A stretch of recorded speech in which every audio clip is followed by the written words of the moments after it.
오늘 함께 나눌 말씀의 제목은 하늘에 속한 사람입니다. 하늘에 속한 사람. 본문 말씀은 시편 55편 말씀입니다. 근데 아직 이제 좀 이따가 읽겠습니다. 아직 읽지 않고 좀 이따 같이 읽겠습니다. 제가 요번에 이제 한국에 가면서 참 마음이 좀 무거웠습니다. 마음이 무거워서 이제 좀 일찍 들어가서 이제 공항에서 커피 한 잔을 뽑아가지고 이제 걸어가다가 딴 생각을 하면서 이렇게 커피를 들고 가다가 이 커피를 다 쏟았어요. 그래서 막 갑자기 막 이 뜨거운 커피가 이렇게 있으니까 당황스럽더라고요. 그래서 얼른 제가 가까이 있는 화장실에 들어갔습니다. 그래서 화장실에서 이제 손을 닦고 이제 이렇게 좀 수술고 있는데 어떤 여자분이 갑자기 화장실에 불쑥 들어오시더니 죄송합니다 그러시는 거예요. 그래서 정신 좀 차리시지. 그러시나 그렇게 하더니 조금 있다 그 여자분이 다시 들어오시더니 눈을 부릅뜨고 저를 이렇게 막 쳐다보시는 거예요. 뭐 그런가 보다 그랬죠. 근데 그분이 들어가셔서 화장실 들어가세요. 그래서 아차 싶었죠. 그래서 제가 얼른 챙겨가지고 다시 화장실을 나왔던 기억이 있습니다. 사람이 참 당황하면 또 급하면 그렇게 실수할 때가 있는 것 같아요. 그러면서 제가 이제 오늘 말씀을 좀 생각했습니다. 오늘 말씀 생각하면서 내가 인생을 살다 보니까 내가 지금 있는 곳이 있고 내가 지금 있어야 될 곳이 있구나라는 생각을 했습니다. 내가 있어야 될 곳이 항상 있는 곳이 아닙니다. 내가 있는 곳이 꼭 있어야 될 것이 아니다라는 생각을 합니다. 그런데 이것이 이 성경 말씀의 아주 중요한 진리이더라고요. 성경 말씀의 아주 중요한 진리인데 한번 요한복음 15장 말씀 한번 펼쳐서 읽어보겠습니다. 요한복음 15장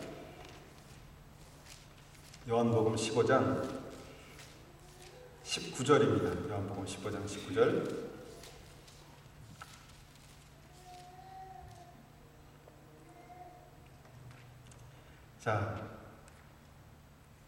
자, 한번 한 목소리로 한번 읽어주시겠어요? 시작. 다시 이게 좀 목소리가 좀 작습니다. 다시 한번. 자, 큰 목소리로 저는 읽지 않겠습니다. 시작.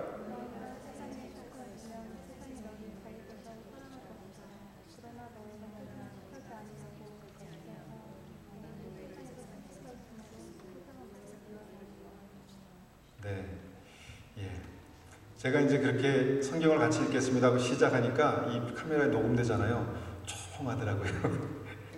제가 한번 개정기역 성경을 다시 한번 읽어보겠습니다. 너희가 세상에 속하였으면 세상이 자기의 것을 사랑할 터이나 너희는 세상에 속한 자가 아니요 도리어 세상에서 나의 택함을 입은 자인 거로 세상이 너희를 미워하느니라.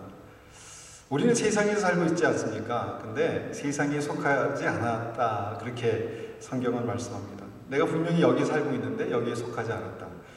그런데 그것뿐만 아니라 내가 여기에 속하지 않았기 때문에 나의 삶 속에서 여러 가지 일들이 일어났는데 그런데 그것이 세상이 나를 미워하는, 그러니까 내 삶 가운데 여러 가지 좀 불편한 일들이 일어난다라는 것을 우리에게 말씀하고 있는 것입니다.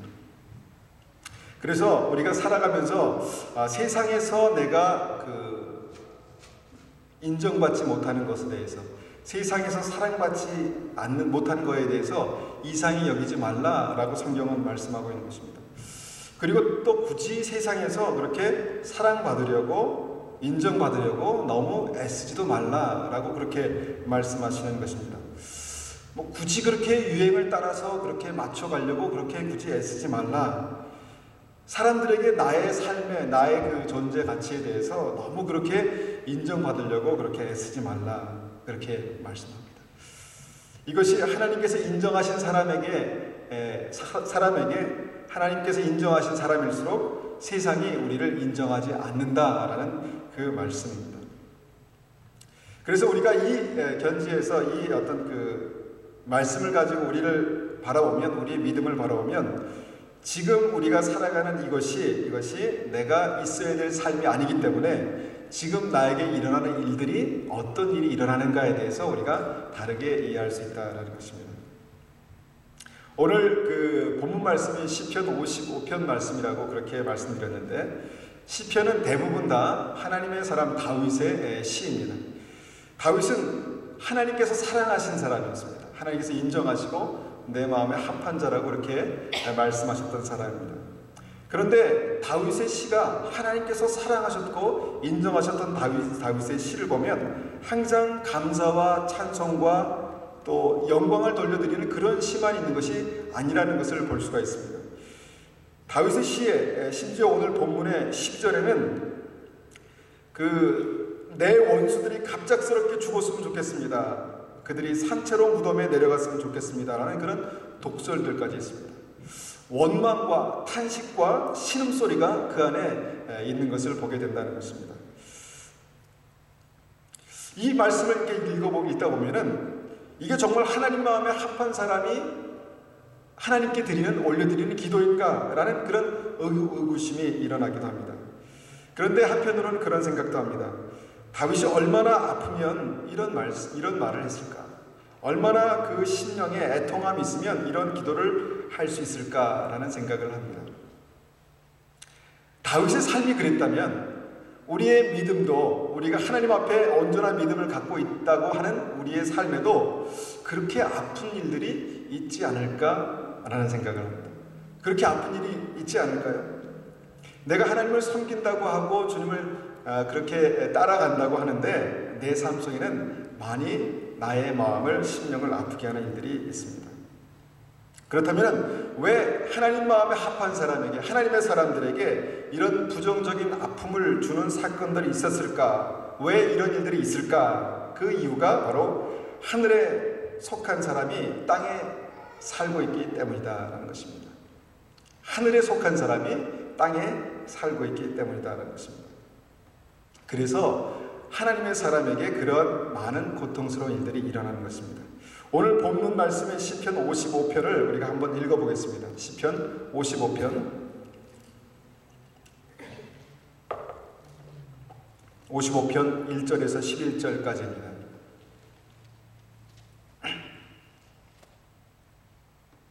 제가 한번 천천히 받들겠습니다. 오 하나님, 내 기도를 들어주시고 내 간절한 소원을 모른 채 하지 마소서. 내 소리를 들으시고 대답해 주소서. 내 마음이 괴롭고 혼란스럽습니다. 그것은 원수들이 말하는 소리와 악한 자들의 눈초리 때문입니다. 그들은 나에게 고통을 줍니다. 화를 내면서 나에게 욕설을 퍼붓습니다. 내 마음이 몹시 괴롭습니다. 그것은 죽음에 대한 두려움이 나를 덮치기 때문입니다. 무척 두렵고 온몸이 떨립니다. 두려움이 나를 덮쳤습니다. 나는 중얼거렸습니다. 비둘기처럼 날개가 있다면 얼마나 좋을까? 멀리 날아가서 쉴 수 있으련만. 멀리 날아가 광야에 머문다면 얼마나 좋을까? 바람과 폭풍으로 멀리 떨어진 곳으로, 몸을 숨길 수 있는 곳으로 달아날 수 있다면 얼마나 좋을까? 주여, 악한 자들을 갈팡질팡하게 하시고 그들의 말을 혼란스럽게 하소서. 왜냐하면 제가 마을에 폭력과 싸움이 있는 것을 보았기 때문입니다. 밤낮 그들은 마을의 담을 어슬렁거리며 돌아다닙니다. 마을 안에는 학대와 악한 일들이 일어나고 있습니다. 마을 곳곳에 치고 때리고 부수는 일들이 허다합니다. 거리에는 위협과 거짓이 그치지 않습니다. 다윗은 하나님께서 선택하신 사람이었습니다. 하나님께서 특별히 선택하셔서 기름 부으신 사람이었습니다. 하나님 마음에 합한, 선택하셨을 뿐만 아니라 하나님 마음에 꼭 드는 그런 사람이었습니다. 다윗은 그래서 정말 하나님께서 그를 선택하실 뿐만 아니라 왕으로서 모든 권력과 힘과 재물과 또 거느리는 사람들이 있었다라는 것입니다. 그렇다면 그의 삶 가운데 정말 기쁨과 행복이 가득 차야 하지 않겠습니까? 하나님께서 함께 하시는데, 하나님께서 기름 부으셔서 왕으로 세우셨는데 그의 삶 가운데 기쁨이 있어야 하지 않겠습니까? 그런데 그의 삶 가운데 심한 괴로움이 있었습니다. 심한 고통이 있었습니다. 근데 그 고통이 죽을 것 같은 그런 두려움, 그 두려움 이상의 것이었다는 것입니다. 그 두려움 때문에 온몸이 떨린다, 그렇게 고백하고 있었다는 것입니다. 하나님께서 택하신 사람, 하나님 마음에 합한 사람인데 그런 일들이 있었습니다. 다윗의 삶에만 그런 일이 있었습니까? 우리가 그 욥기를 보면 동방의 의인이라고 말하는 하나님께서 정말 자랑하실 만한 그 믿음의 사람, 그 믿음의 사람 삶에도 고통이 있었습니다. 자기의 출생을 저주할 만큼 그런 심한 고통이 그에게 있었다는 것입니다. 하나님의 사람에게 그런 고통이 있었습니다. 왜 그런 일들이 있었을까? 왜 그런 일들이 있었을까? 하늘에 속한 사람이 이 땅에 살고 있기 때문입니다. 하늘에 속한 사람이 이 땅에 살고 있기 때문입니다. 그래서 그 고통이라고 하는 것, 그 고통 가운데 하나님께서 그것을 허락하셨다는 것입니다. 고통 가운데 사는 삶을 허락하셨다는 사실을 우리가 볼 수가 있습니다. 우리의 삶 가운데 보면은 살아가는 게 참 쉽지 않습니다. 호락호락하지 않습니다. 특별히 더불어 산다는 것, 다른 사람과 함께 산다는 것 자체가 고통일 때가 있습니다. 왜 하나님께서 그런 사람들과 함께 있게 하셨을까? 왜 나를 그들과 함께 있게 하셨을까? 그런 생각도 가끔 하게 합니다. 맞지 않는데 억지로 맞춰서 산다는 것이 너무 고통스럽습니다. 그런데 하나님께서 맞지 않는 사람을 맞추어 살게 그렇게 하셨다라는 것입니다. 하늘에 속한 사람이 세상의 문화 속에서 세상 사람들과 함께 사는 것, 그것이 이런 어떤 모양입니다. 왜 그렇게 하셨을까? 왜 그렇게 하셨을까를 한번 생각해 보니까 하늘에 속한 사람에게 주님께서 특별히 의도하시는 것이 있었습니다. 그것은 뭐냐면 하늘에 적합한 사람으로, 영원한 삶의 천국에 적합한 사람으로 만들어 가시는 과정, 필요가 거기에 있었다는 것입니다. 다윗은 처음부터 하나님 마음에 합한 자로 그렇게 완성된 사람이 아니었습니다. 성경에 나오는 다른 사람들도 처음부터 그렇게 하나님 마음에 완벽한 사람들로 그렇게 태어나지 않았습니다. 그들은 죄인으로 태어났습니다. 죄 가운데 출생하였습니다. 그런데 하나님께서 그들을 택하시고 그들을 기름 부으신 후에 그들에게 고난이 시작되었습니다. 그들을 아프게 하는 사람들이 하나둘씩 나타나기 시작했습니다. 특별히 다윗에게는 사울이 그런 사람이었습니다. 정말 멀리할 수 없는 사람, 항상 가까이 할 수밖에 없는데 그런 고통을 주는 사람이 바로 사울이었습니다. 그런데 놀라운 은혜는 다윗이 이 고통 가운데에서 하늘에 적합한 사람으로 그렇게 만들어져 갔다는 것입니다. 그냥 자연스럽게 태어날 때부터 천성적으로 다윗이 그냥 다윗이 된 것이 아니라 사울을 통해서 다윗이 되었다는 것입니다. 믿는 사람, 우리들에게 그런 고통이 있다는 것입니다. 그런 아픔이 있습니다. 그런데 우리가 그 고통을 우리가 이런 견지에서 생각해 본다면 그것은 축복입니다. 믿는 사람에게 원수는 축복입니다. 여러분 어떻게 생각하십니까? 나의 마음을 아프게 하는 사람, 정말 저 사람만 없으면 내가 살 수 있겠다라는 그런 생각을 하게 하는 그 사람이 나에게 축복이다. 여러분 어떻게 생각하십니까? 믿는 사람에게 광야는 축복입니다. 내가 넘어지고 깨지고 아파할 수밖에 없는 그 광야가 축복이다? 어떻게 생각하십니까? 그곳에서 우리는 하늘에 속한 사람으로서 하늘나라에 살 사람으로 그렇게 만들어져 가고 있는 것입니다. 그래서 우리는 이런 말씀을 우리가 이해한다면 우리가 우리에게 있는 그 고통을 우리는 다른 시각으로 볼 수 있습니다. 우리가 고통에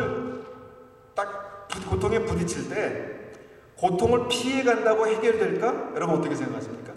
고통을 피해간다고 해결될까? 고통에서 도망간다고 해결될까? 그렇지 않습니다. 고통은 통과해 나갈 때 해결됩니다. 고통은 뚫고 나갈 때 해결됩니다. 물론 고통을 뚫고 나갈 때는 고통스럽게 그 나의 삶 속에 있는 그 고통이 나를 깎고 나를 부서뜨리고 내가 그 앞에서 정말 녹아지는 그런 일들이 있습니다. 그렇지만 그럼에도 불구하고 고통은 피해가는 것이 아니라 뚫고 가는 것이다 라는 것입니다. 다윗은 이 고통 가운데 있었습니다. 그리고 이 고통 가운데에서 그래서 여호와 하나님께 부르짖었습니다. 그에게 죽을 만큼 이런 고통스러운 일이 없었다면 그가 평안 가운데 정말 왕으로서 모든 권세와 권력을 누리고 그렇게 살았더라면 어떻게 밤낮으로 하나님께 부르짖을 수 있었을까요? 날마다 삶이 편하고 좋았다면 그가 과연 하나님 앞에 그렇게 목 놓아서 밤낮으로 부르짖을 제목이 있었겠습니까? 그에게 고통이 없었다면 어떻게 그의 인격을 깎을 수 있었을까요? 그에게 고통이 없었다면 그의 인생을 누가 다듬을 수 있었겠습니까? 누가 그를 하나님 마음에 합한 사람으로 만들었겠습니까? 그래서 고통, 고난, 원수는 우리를 천국 백성으로 만들어 가시는 하나님의 축복입니다. 그래서 하늘에 속한 사람은 전쟁과 같은 그런 삶 중에 있다라는 것입니다. 하늘에 속한 사람은 전쟁과 같은 삶을 살아갑니다.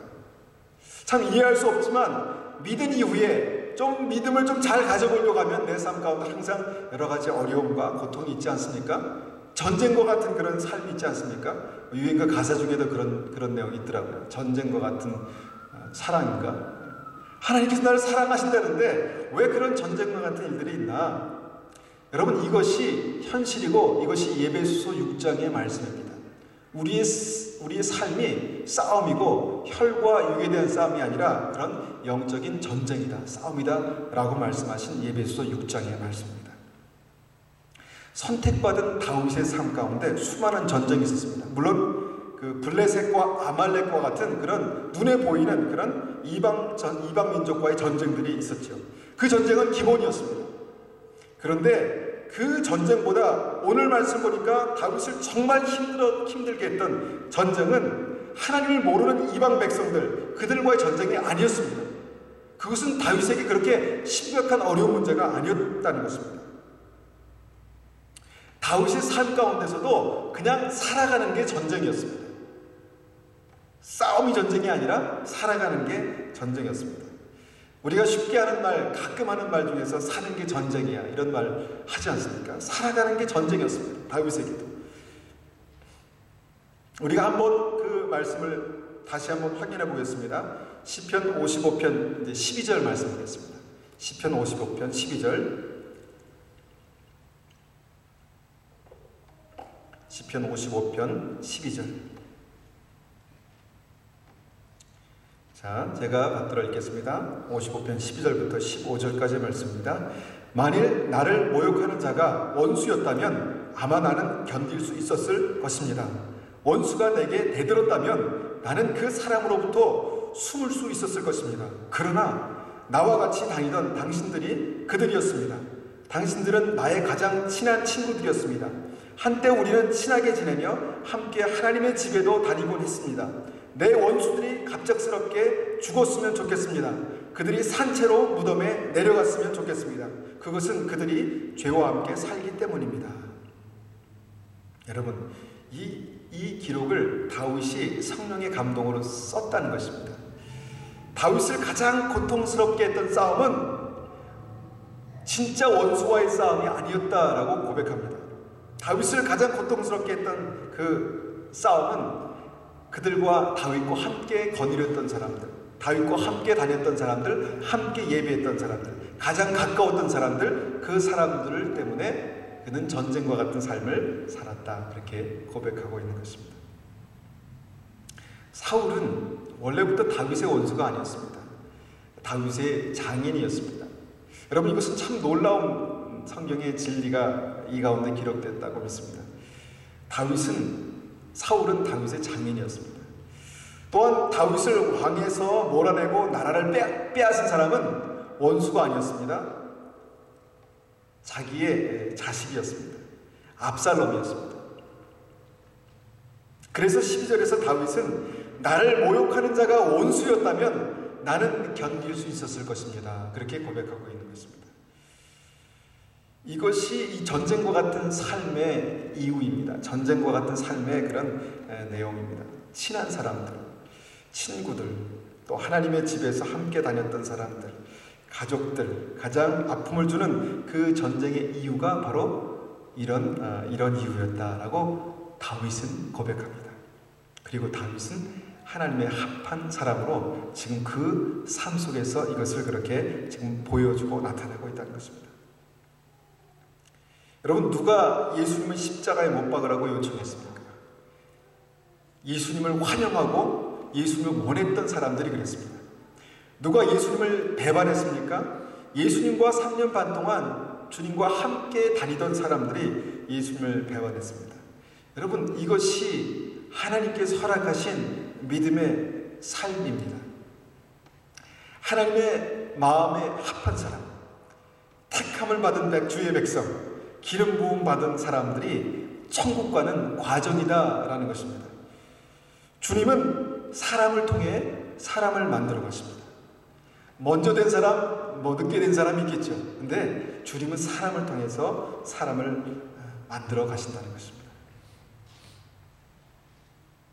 철이 철을 날카롭게 한다는 말이 있습니다. 같은 종류, 동질, 같은 마음을 품은 사람, 함께 한 길을 가는 사람, 여러분, 그 사람이 우리의 마음을 가장 아프게 하지 않습니까? 여러분, 이것이 하나님의 섭리입니다. 하나님의 특별한 그런 은총입니다. 우리가 이것을 은총이라고 고백하기는 힘들겠지만 이것이 성경에 나온 하나님의 사람에게 일어났던 하나님의 축복의 일이었다는 것입니다. 분명한 것은 그 일을 하나님께서 하셨다는 것입니다. 다윗의 인생 속에서 하나님은 가까이 있는 사람들을 통해서 나를 천국 백성으로 그렇게 다듬어 가십니다. 이 땅의 삶의 본이 되신 예수님의 공생애는 분명히 제자들의 배신으로 마무리되는 것 같았습니다. 3년 반 동안 그렇게 공들였던 제자들의 배신으로 그 공생애가 마무리되는 것 같았습니다. 그러나 마지막 순간에 십자가의 승리가 있었다는 것입니다. 믿음의 삶이 왜 그런가? 내 인생이 왜 그런가? 내가 믿는다는 것이 무엇인가? 여러분, 그런 고민을 할 수밖에 없는 그런 상황들이 내 인생에 분명히 있습니다. 그런데 그것이 끝이 아닙니다. 십자가 승리가 곧 있을 것입니다. 사랑하는 제자들이 예수님을 욕하고 분이했을 때 예수님의 마음이 얼마나 아팠겠습니까? 예수님은 그냥 철심장을 가졌기 때문에 아프지 않으셨을 거야. 그렇지 않습니다. 예수님도 무척 아프셨을 것입니다. 그러나 예수님은 그 삶 가운데 그것을 이기고 승리하시고 그 승리의 본을 우리에게 보여주십니다. 여러분, 이것이 믿음의 삶입니다. 이것이 믿음의 삶입니다. 현실적으로 멀리 있는 사람보다 가까이 있는 사람이 나를 아프게 합니다. 때로는 불신자보다 믿음이 있는 사람들이 나를 더 아프게 할 수 있습니다. 교회 안에서 함께 예배드리는 사람이 나의 마음을 더 아프게 하는 일들이 있을 수 있습니다. 주님은 마태복음에서 이렇게 말씀하셨습니다. 내가 세상에 화평을 주러 온 줄로 생각하지 말라. 화평이 아니요 검을 주러 왔노라. 내가 온 것은 사람이 그 아비와 딸이, 어미와 며느리가 시어미와 불화하게 하려 함이니 사람의 원수가 자기 집안 식구리라. 자기 집안 식구가 원수라고 말씀합니다. 원수기 때문에 원수라고 말씀하는 걸까요? 그러지 않겠죠. 원수가 아닙니다. 장인이었고 아들이었습니다. 그런데 아픔이 있었다는 것입니다. 그 안에. 왜 그럴까? 참 이것은 어려운 말씀 중에 한 말씀이지만 이 말씀만 보면 정말 하나님이 평강의 하나님일까? 사랑의 하나님일까? 그런 생각이 들지만 이것이 현실이다라는 것입니다. 복음이 들어오면, 생명이 들어오면 우리 안에 생명이 있기 때문에 그런 싸움이 우리 안에서 가까운 곳에서부터 일어나기 시작한다는 것입니다. 복음이 한 사람에게 들어가면 그때부터 영적인 싸움이 일어나기 시작한다니까요. 여러분, 베드로에게도, 하나님께서 택하신 베드로에게도 사단이 와서 그의 마음을 순간 사로잡을 수 있었다는 것을 우리가 안다면 우리의 삶 가운데 그런 영적인 싸움은 있는 것입니다. 그런데 그 싸움이 그냥 나를 부수고 깨트리는 그런 싸움이 아니라 나를 깎고 다듬고 천국 백성으로 나를 온전하게 만들어가는 과정이다라는 것입니다. 그리고 그 치열한 싸움이 나의 삶 가까운 곳에서부터 일어난다라는 것입니다. 친밀한 울타리 안에서 그 싸움이 있다는 것입니다. 여러분, 멀리 있으면 얼마나 좋을까? 그렇게 나를 아프게 하는 사람들이 멀리 있으면 얼마나 좋을까? 여러분, 멀리 있으면 그냥 피해버리면 그만 아니겠습니까? 그냥 안 보면 그만 아니겠습니까? 그런데 특별한 목적이, 하나님의 특별한 목적이 그 가운데 있다면 하나님께서는 그를 나의 삶 속에 가까이 두신 이유가 있을 것이다 라는 사실입니다. 가까이 있어서 피할 수 없어서 아파할 수밖에 없고 깎일 수밖에 없을 때 주님께서는 그 관계를 통해서 나의 삶을 만들어 가신다는 것입니다. 그 과정이 믿음의 삶입니다. 우리의 삶 가운데 모든 고통과 아픔을 이 믿음으로 통과하면 하나님께서 십자가에서 승리하게 하시는 놀라운 은혜가 있습니다. 하나님께서 나를 어떻게 예수님 닮은 사람으로 천국 백성으로 만들어 갈까? 이 고통 가운데, 이 힘겨운 삶 가운데 어떻게 만들어 갈까? 주님께서 그것을 통해서 나를 깎고 다듬고 만들어 가신다라는 것입니다.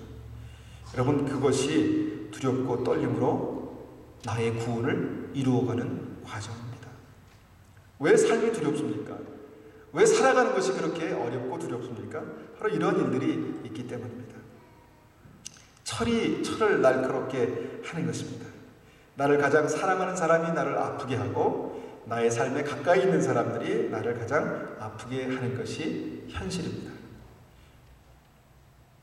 다윗은 한때 가장 친했던 친구들, 나와 함께 다녔던 사람들, 친하게 지내면서 하나님의 집에 함께 다녔던 사람들에 대해서 15절에 이렇게 고백합니다. 15절에 내 원수들이 갑작스럽게 죽었으면 좋겠습니다.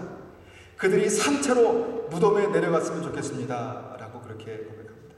우리 오래 사신 부부, 할머니, 할아버지들이 우리 그 남편을 보면서 아유 저 왼수 언제 죽나 그렇게 사랑하면서 그런 말을 하는 것을 조금은 이해할 것 같습니다. 내 원수들이 갑작스럽게 죽었으면 좋겠습니다. 그들이 산채로 무덤에 내려갔으면 좋겠습니다. 이것이 하나님의 사람 다윗, 택함받은 하나님의 사람 다윗의 입에서 고백한 그런 시, 성경이 기록한 말씀입니다. 왜냐하면 그만큼 아팠다는 것입니다. 아픔이 있었다는 것입니다. 여러분, 이 고백을 지금 성경에 그대로 담고 있는 이유는 이것이 현실이기 때문에 그렇습니다. 그리고 이런 일들이 우리의 삶 가운데서도 있을 것이기 때문입니다. 나의 삶 가운데도 있을 것이기 때문입니다. 그리고 그 아픔 속에서 하나님은 다윗을 하나님 마음에 합한 자로 그렇게 만들어 가셨다는 사실입니다. 우리는 가끔 생각합니다. 내가 천사 같은 사람들과 함께 산다면 내가 천사처럼 될 텐데, 여러분 어떻습니까? 내 주위에 있는 사람들이 다 천사라면 야 나도 그렇게 더불어서 천사처럼 될 텐데 그런 생각을 합니다. 근데 그럴 것 같지만 그럴 일은 없습니다. 현실에서는 그럴 일이 없을 것입니다. 우리 모두는 태어나면서부터 죄를 가지고 태어났습니다. 연약함을 가지고 태어났습니다. 그런데 그 죄가 있는 우리가, 연약함이 있는 우리가 은혜로 구원받았습니다. 한순간에 구원받는 순간에 모든 그 연약함과 죄가 그 연약함이 다 해결된 것이 아닙니다. 구원받은 이후에도 그 죄성이 남아있습니다. 그 연약함이 남아있습니다. 그 모난 성품, 아픔을 주는 그런 성품들이 그대로 남아있다라는 것입니다. 그런데 주님께서 구원받고 택함받은 이후에 우리의 삶 속에 그것을 다듬어 가시는 그런 과정이 바로 두렵고 떨림으로 구원을 이루어가는 과정이다라는 것입니다. 여러분, 우리의 삶 속에 적게든 크게든 그런 과정이 있다면 여러분 그것은 하나님께서 우리에게 주신 축복입니다. 아멘이십니까? 아멘하기 싫으신 것 같아요. 우리의 삶 가운데 적게든 크게든 나를 아프게 하고 나를 힘들게 하고 또 나를 어렵게 하는 그런 상황이나 사람이 있다면 그것은 축복입니다. 다시 아멘 안 하시네. 네, 축복입니다. 아픕니다. 싫죠. 그렇지만 이것이 축복입니다. 왜냐하면 이것을 믿음으로 인정하셔야 합니다. 이것을 믿음으로 인정할 때 다음 스테이지가 우리에게 펼쳐집니다. 다음 장이 넘어가는 것입니다. 16절 보겠습니다. 55장 16절. 이것이 실제가 될 때 우리는 16절의 이 삶이, 16절 이하의 삶이 우리에게 열려질 수 있습니다. 나는 하나님께 부르짖습니다. 그러면 여호와께서 나를 건져주실 것입니다. 저녁에도 아침에도 대낮에도 나는 탄식하며 부르짖습니다. 그러면 여호와께서는 내 목소리를 들으실 것입니다. 여러분, 저녁에도 아침에도 대낮에도 탄식하며 부르짖는 기도, 그 기도가 평안 가운데 드릴 수 있는 기도라고 생각하십니까? 모든 것이 살만한데, 모든 것이 감사한데, 모든 것이 좋은데 저녁에도 아침에도 대낮에도 탄식하며 부르짖을 수 있는 그 기도를 내가 드릴 수 있을까요?